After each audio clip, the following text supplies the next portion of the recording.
Hi, this is Anna, and this is POPcrochet Suzette Stitch Crochet Messenger Bag Tutorial. Let's crochet a messenger bag, an everyday over-the-shoulder bag for your essentials, a bag to bring your art book to the coffee shop, a bag for your iPad. How about a crochet on-the-go bag?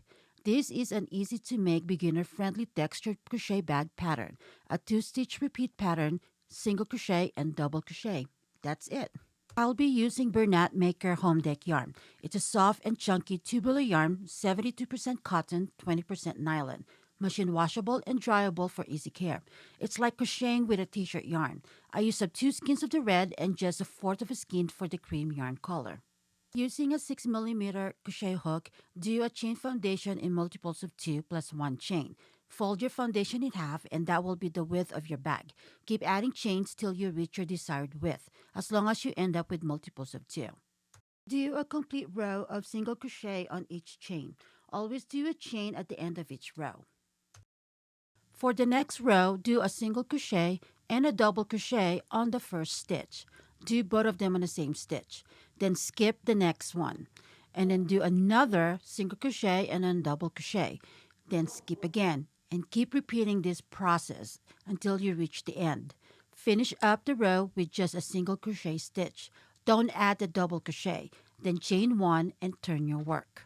Again, a reminder, always do a chain 1 at the end of each row. Same process on the next row. Start with the first stitch with the single crochet and double crochet, then skip. Just make sure you are doing the single crochet and double crochet combo on the single crochet stitch from the previous row. If you want to add some stripes or do a color block pattern, here's how to change yarn color. Once you are on the last single crochet stitch of your row, pause when you have 2 loops in your hook. Grab the other yarn, draw, then yarn over. Then do a chain 1. Turn your work and start crocheting with the cream color.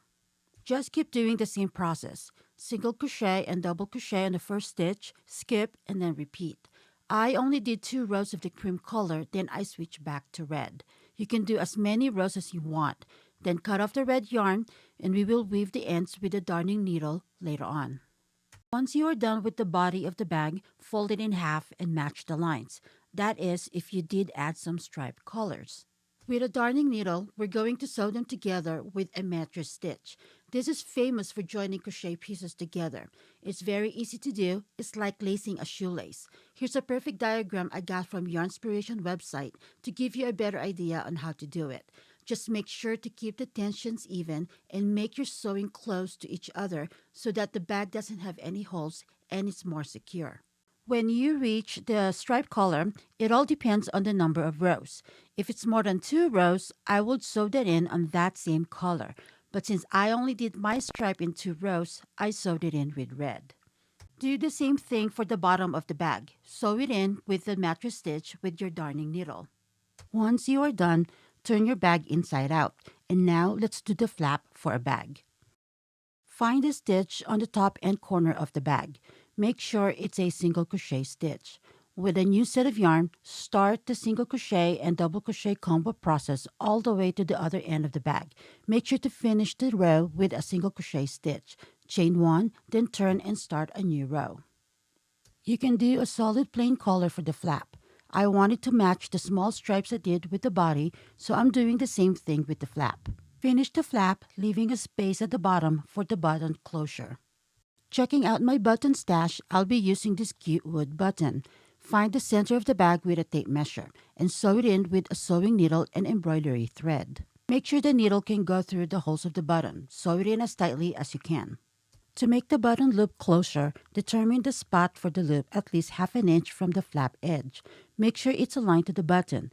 Using a smaller crochet hook, start from the inside of the flap and make a single crochet stitch. Start making a chain. Keep testing the loop to make sure it can go around the button. I did mine 15 chain. Then finish it up with a slip stitch on the same spot. Before you cut it off, test it again. If it looks okay, then cut off the ends, knot it, and weave it in with a darning needle. Now let's do the back strap. To attach the strap, you can use D-rings or keychain rings and attach them with a snap hook. Adding these elements will give your bag a store-bought look. Place the ring on the edge of the bag and with a darning needle and same color yarn, sew the ring to the bag. Sew it in as tightly as you can. For the strap itself, I like using thermal stitch. It's a thick crochet stitch that uses basic single crochet in a unique way. It gives you a double layer of single crochet stitches, making the strap strong and thick. We usually start with a foundation chain, but here the snap hook is our foundation. So do 7 single crochet stitches, crocheting over the snap hook. Also, crochet over the tail. Bring it with you. Do a chain after the 7 single crochet stitches, then turn. Then make 2 rows of 6 single crochet stitches. Make sure you chain at the end of each row. We're going to pick up the back loop and the bottom loop of the previous row. This part is always tricky because the stitches are so tight, and as a tip, I use my nail to help push my hook through the loop, especially the bottom loop. After this row, it'll be easier. Turn your work and always start with a chain. This time, the bottom loop is more visible and easy to get to. Pick up the back loop of the first single crochet stitch and the bottom loop of the previous row. Yarn over through the 2 loops and finish it up with a single crochet stitch. Make 6 of this. Keep turning over and repeat the process until your desired length. Mine ended up 3.5 feet long. Once you've reached your desired length, to finish off your thermal stitch, pick up both loops like a normal single crochet stitch and the bottom loop at the same time. Yarn over the 3 loops and finish off your single crochet stitch. This will close out your strap. Make a chain at the end and then make a row of 6 regular single crochet stitch. This will be your last row. Get your other snap hook. Place it either the front or behind the strap. It doesn't matter. Then crochet over it with 6 single crochet stitches. Cut off the end and weave it in with your darning needle. If you do not have a snap hook, another way is to crochet directly to the ring on the side of the bag. Do the same process and finish it off to the other side of the bag where the other ring is waiting. Since I did a striped bag, I can make the strap with either color and it will look great on both. One thing great of using a snap hook is you can change the strap anytime you want. Thank you for watching. Don't forget to comment, let me know what you think. Please like and share and subscribe. More cool patterns coming soon. And check out my website. This is Anna. Happy crocheting!